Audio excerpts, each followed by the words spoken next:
hadir teman-teman dari Aceh, teman-teman dari Sulawesi, teman-teman dari Kalimantan, teman-teman dari Lombok, dan Sumatera lainnya dalam acara konsolidasi nasional dalam rangka untuk mewujudkan mogok nasional. Kita menyambut tawaran pemerintah tanggal 1 November secara bersama-sama juga mau mutusin upah minimum secara bersama-sama. Ya, kita sambut dengan secara bersama-sama mogok nasional.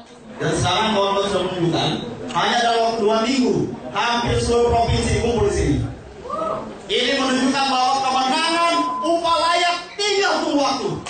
Tujuan kita berkumpul ini adalah untuk melakukan konsolidasi, untuk melakukan perimbangan kekuatan dengan rejim dan pengusaha-pengusaha yang sekarang melakukan konsolidasi yang luar biasa untuk tetap mempertahankan politik upah murah.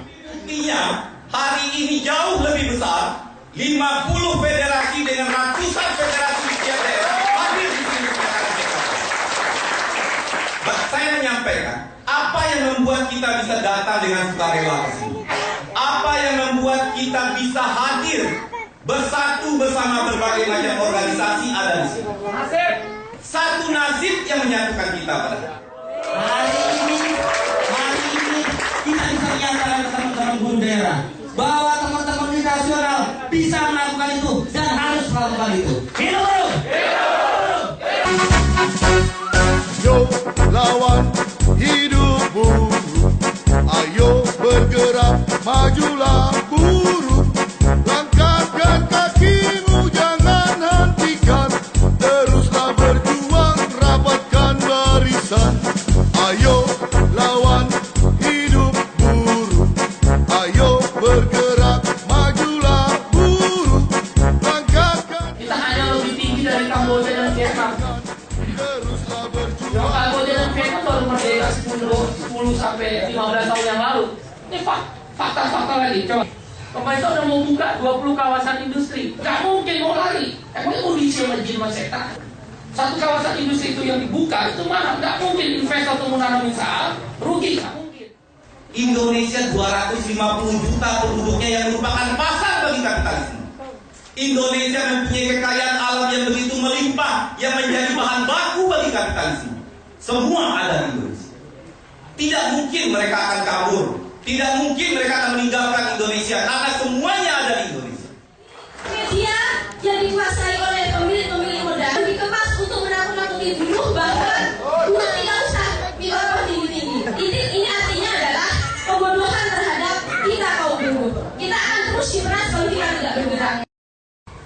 Ya betul, sekarang terjadi penurunan pelemahan rupiah terhadap dolar. Hanya 2 penyebabnya. Impor lebih banyak dari ekspor. Kan yang impor pemerintah. Kenapa buruh yang disuruh upahnya rendah? Enak aja ngomong. Yang kedua, jatuh tempo bayar utang. Lo yang utang kok kita yang nanggung? Enak benar. Itu kenapa? Kenapa kita minta 50%? Nah kita mau bilang kenaikan 50% itu adalah supaya kekayaan ekonomi Indonesia juga jatuh ke tangan mayoritas rakyat. Masa Kalimantan Timur tambang semua di sana upahnya cuma 1,7. Indonesia tidak akan bisa keluar dari kemiskinan ketika kaum buruh tidak disejahterakan.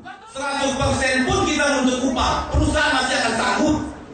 Kawan-kawan mungkin biasa yang di garment, termasuk yang katanya kecil, coba sekali-sekali dihitung berapa produksi sehari satu lem, ada berapa lem di satu pabrik, berapa harga jual per piece, hitungannya dolar. Anda bisa menghitung sendiri. Lalu berapa upah yang diberikan oleh pengusaha?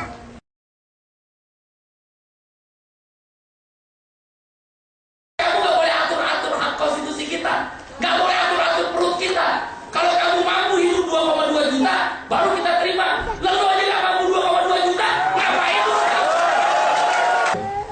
Kita belum diajak dialog. Mereka putusin melalui press.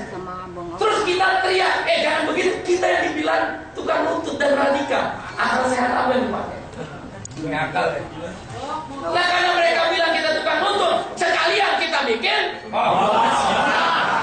jawabannya.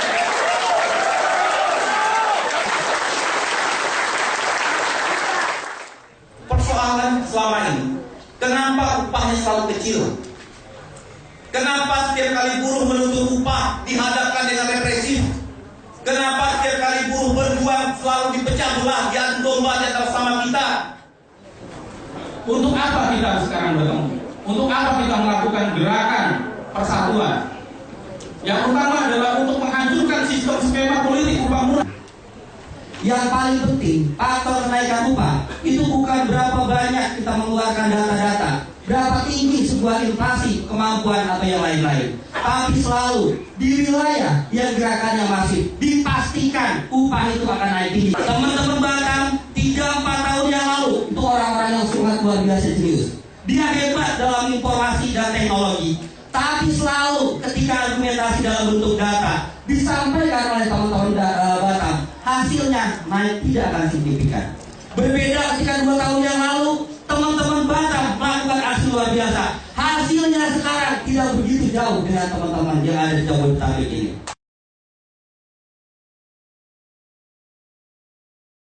Apakah kita ragu? Apakah kita ragu? Apakah kita ragu? Saya kita ragu, maka kita akan mundur. Tidak usah ada ketakutan di hati kita. Ada perjuangan apapun itu ada.